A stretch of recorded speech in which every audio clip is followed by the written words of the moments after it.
Amados irmãos, a graça de nosso Senhor Jesus Cristo, o amor do Pai e a comunhão do Espírito Santo estejam convosco.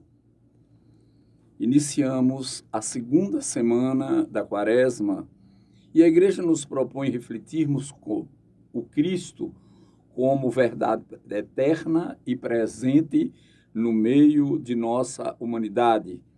Ele é vida e plenitude e a certeza de nossa salvação. O Evangelho é narrado por São Lucas, no capítulo 6, versículos de 36 a 38. Naquele tempo, disse Jesus aos seus discípulos: Sede misericordiosos, como também o vosso Pai é misericordioso.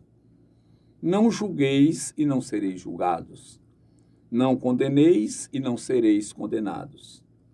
Perdoai e sereis perdoados. Dai e vos será dado. Uma boa medida, calcada, sacudida, transbordante, será colocada no vosso colo. Porque com a mesma medida com que medirdes os outros, também vós sereis medidos.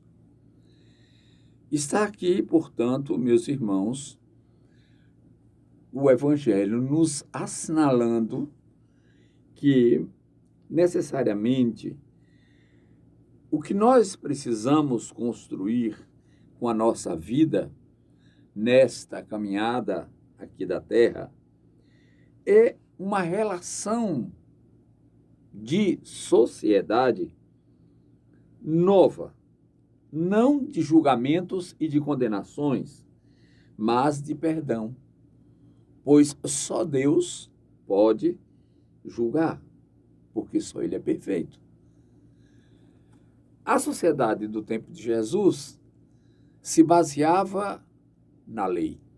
Como eu já disse, era aquela pirâmide onde Deus estava também os sacerdotes, que eram os donos do julgamento, e a lei que era aplicada aos demais mortais, no sentido, inclusive, de bani-los da convivência, os considerando impuros pelo não cumprimento da lei. Esses julgamentos, muitas vezes, ultrapassavam o limite do razoável. E por essa razão, Nosso Senhor, então, nesta oportunidade e noutras, nos aconselha a não julgar.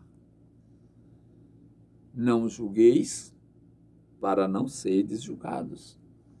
De acordo com o vosso julgamento, julgará o vosso Pai que está no céu. Imagine que eu estabeleça uma pena dobrada para uma falha e cometa eu a mesma falha. Aquela mesma pena que eu apliquei ao outro será aplicada a mim. Com o mesmo rigor com que eu condeno o outro, também eu serei condenado. Por isso é preciso que a gente se lembre da reciprocidade. Se você perdoa, você se credencia a ser perdoado. Mas se você condena, você simplesmente se credencia a ser condenado. E o que é que nós queremos? Qual é a nossa opção? A condenação? Sermos condenados ou perdoados? No caso, quando se trata de nossas falhas, naturalmente que nós almejamos o perdão. Aliás, nós somos prontos em minimizar o efeito das nossas falhas. Mas somos também prontos em acrescentar peso à falha do outro. Esta atitude dúbia por nossa parte acarreta esta mensagem de nosso Senhor Jesus Cristo. Meus irmãos, quando a Sagrada Escritura diz Deus presente na forma humana, Deus vem nos ensinar como viver. Jesus é o modelo. Ele viveu com perfeição, dizendo assim: olha, é possível cumprir a lei. eu estou cumprindo a lei. Então, qualquer ser humano normal pode cumprir a lei. E ele fez exatamente o que qualquer homem faz. Viveu no meio das pessoas, discutiu com elas, caminhou junto. Jesus fez tudo certinho. Em momento nenhum odiou, em momento nenhum encontramos Jesus praticando injustiças.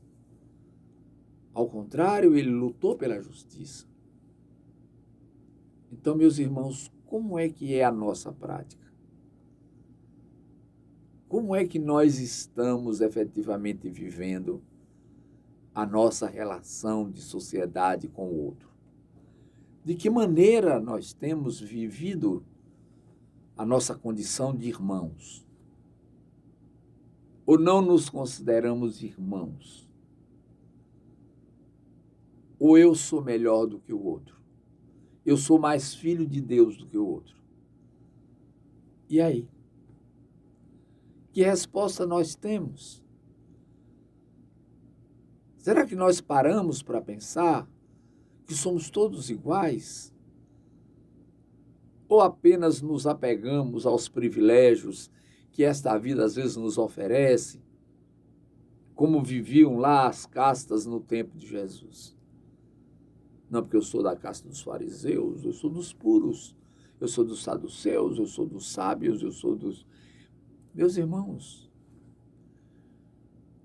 se nós olhássemos diariamente o cemitério, por exemplo, nós iríamos encontrar ali um lugar que nos ensinaria muito sobre igualdade. Lá estão pessoas de todos os níveis sociais, reduzidos ao mesmo pó.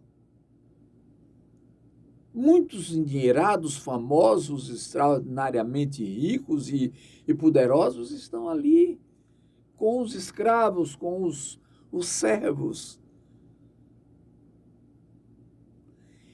Precisamos entender que a nossa diferença se dará a partir do momento que nos aperfeiçoarmos espiritualmente. Pois a perfeição é em Deus e é pela aproximação com Deus, pela vivência de uma vida espiritual autêntica, que alcançaremos o aperfeiçoamento também espiritual para a nossa vida. E aí passaremos a agir de acordo com o ensinamento da palavra, sem julgamentos, sem condenações, para recebermos esta recompensa que nos é proposta, uma boa medida calcada, transbordante, porque com a mesma medida com que medirmos, seremos medidos. E aí, se nós não pensarmos nisto e continuarmos indiferentes ao ensinamento da palavra, estamos caminhando para a condenação. Estamos caminhando para a condenação. Então é bom que cada um reflita. O tempo da Quaresma é propício a estas reflexões, a mudanças, a transformações. Não percamos, portanto, a oportunidade, porque cada dia que se passa, meus irmãos, nós nos aproximamos mais do nosso comparecimento diante de Deus para prestarmos conta de nossa vida. Dar conta dos anos que aqui passamos e do que fizemos durante esse tempo. Então vamos aproveitar este tempo da Santa Quaresma para nos aproximarmos cada vez mais dos irmãos e para nos aproximarmos cada vez mais de Deus, nosso Pai. Que o Senhor nos abençoe, nos conceda a graça do aperfeiçoamento espiritual, em nome do Pai, do Filho e do Espírito Santo. Tende piedade de nós, Senhor, tende piedade de nós.